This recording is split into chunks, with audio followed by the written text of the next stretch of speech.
Ողջույն սիրելի հետևողներ, այսօր շատ լավ կոմպոզիցիա ցույց տամ այգու համար, պատվեր ունենք, պիտի պատրաստենք, որոշեցի ձեզ հետ կիսվել, որովհետև այնքան ցանկացած ձեր ունեցած բույսերով կարող եք ձեզ համար պատրաստել նմանատիպ կոմպոզիցիա, այնպես որ եկեք սկսենք։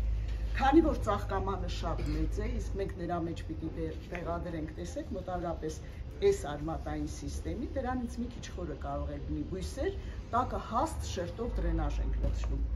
Եվ քանի որ խորդենիների հետ պիտի ավելացնենք նաև հետերը, որովհետև այս մեծ ծաղկամանը դրվում է հենքի վրա եւ կախված մասեր պիտի լինի։ Ուրեմն ամենամեծ չափը հողային շերտի մեզ մոտավորապես այսպես է պետք։ Դե ինչ սկսենք դրենաժից, որը ինչպես նշեցի շատ հարկի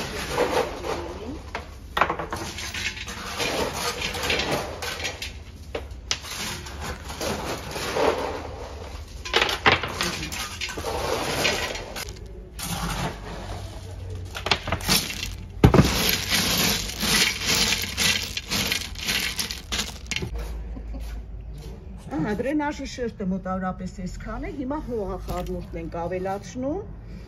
մեր հողախառնուրդը 2 բաժին սևահող, տեսնում եք մի բաժին պերլիտ, մի բաժին դրենաժ և իհարկե 30% տոր, որը այդ հողը դարձնում է և ջրաթափանց և օդաթափանց արմատների համար, ուստի հարկակարգ հող է։ Դե ինչ հողը լցրեցինք արդեն, հիմա պիտի մի հատ մաքրենք բույսերը, դրանց մասերը և չորացած մասերը հեռացնելով, մինչ այդ արդեն Էդուարդը դնում է հետերաները։ Մի փոքր հողից կարանք հեռացնենք։ Լավ, առայժմ դնենք, տեսնենք։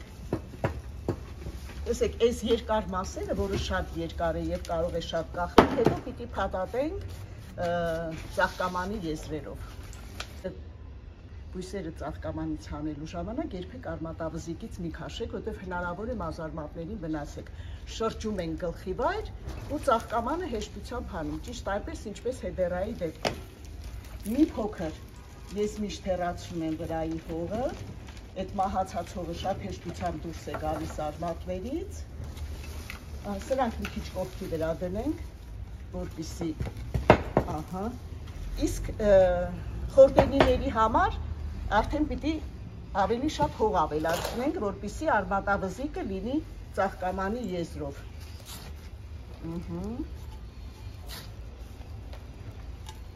Այս կարգավիճակով լավ սեղմում ենք։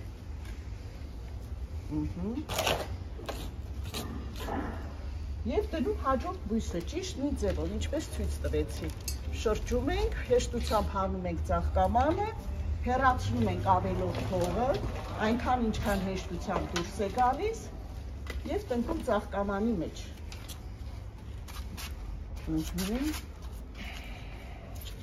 Այստեղ մի հատ է կարող ենք ավելացնել։ Ասեմ, որ այս աշխատանքները իմ սիրածներից են, երբ որ գարունը բացվում է, բարբռուն ծաղիկներ, դրսի բույսեր, մշակումներ, այսպես։ Մնացածը նույն ձևով շարունակում ենք։ Հողը լցնելու համար ինչքան էլ սեղմում ենք ձեռքով, միևնույն է, ազատ տարածություն մնում է, որը ճիշտ չի արմատների համար, ուրեմն անպայման փայտիկով սեղմում ենք, այսպես լավ սեղմում ենք, իսկ վերջում իհարկե պիտի ջրենք և ցանտալի կորնևինի կամ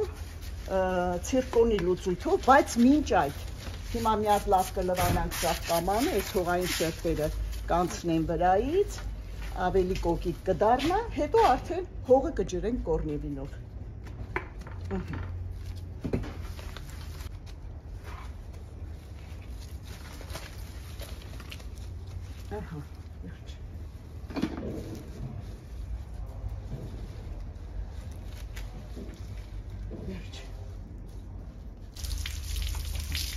Հիմնական աշխատանքը ավարտեցինք, հիմա մի հատ ծաղկաման անհրաժեշտ է լավ լվանալ, տեսքի բերել, այսպես, արդեն դրված է իր պատվանդանի վրա, տեսնում եք, մեզ մնում է միայն ջրել բույսը կորնևինով և հետո արդեն հետերայի շատ երկար մասերը օղակաձև փաթաթել ծաղկամանի վրա։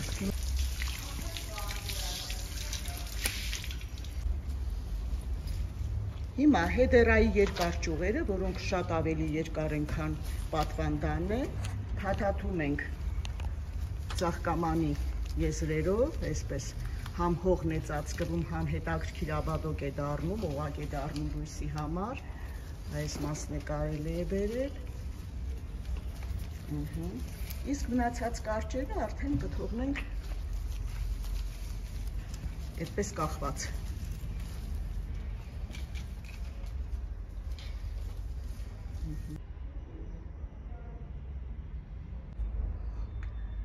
Սիրելի բուսասերներ, ցանկացած վերատնկումից հետո անհրաժեշտ է բույսը ջրել կորնևինով։ Տեսեք, երբեմն բառը սխալ եք գրում կամ ասում եք լավ չլսեցինք, ես հատուկ ձեզ ցուցադրում եմ։ Ահա այսպես, սա 10 գրամանոցն է,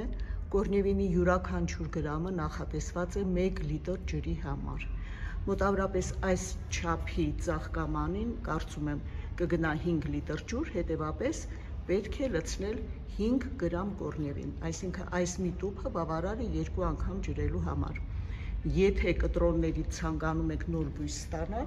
ապա դարձյալ օգտագործում ենք կորնևինը, այս դեպքում պարզապես կարող եք ցողունը թաթախել փոշու մեջ և միանգամից տնկել ծաղկամանի մեջ։ Դե ինչ, սիրելի բուսասերներ,